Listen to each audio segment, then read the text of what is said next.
சக்தி.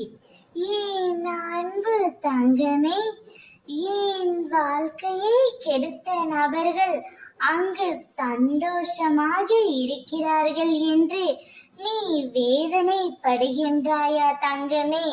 நான் மட்டும் என் துணையை பிரிந்து இவ்வளவு கஷ்டப்பட்டு கொண்டிருக்கின்றேன். ஆனால் என் துணையின் வீட்டில் எல்லோரும் ஆனந்தமாக இருக்கிறார்கள் என்று நீ நினைக்கின்றாயா? ஆனால் அது அப்படி அல்ல தங்கமே.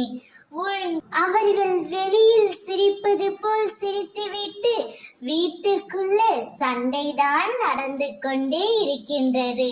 அவர்களும் நிம்மதி இல்லாமல் தான் இருக்கிறார்கள். எப்படி உன் வாழ்க்கையை கெடுத்து அவர்கள் சந்தோஷமாக இருக்க முடியும் சொல்?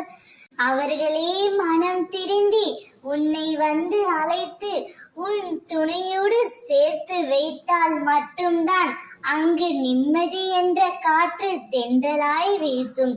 அப்படி இல்லை என்றால் சங்கடங்களும் சச்சரவுகளும் சண்டைகளும் உன் துணையின் வீட்டில் வந்து கொண்டே தான் இருக்கும்.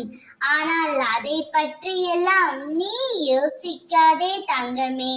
உனக்கென்று ஒரு வாழ்க்கை இருக்கின்றது, அதை நீ வாழ்.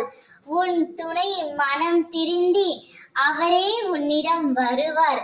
அப்பொழுது அவரை ஏற்றுக்கொள்வதும் ஏற்றுக்கொள்ளாததும் உன்னுடைய விருப்பமே. ஆனால் இப்பொழுது உன் துணையின் வீட்டில் நிம்மதி இல்லாமல் தான் இருக்கிறார்கள். எனவே நீ கலக்கம் கொள்ளாதே.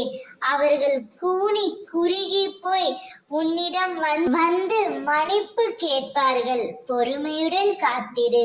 ஓம் சக்தி.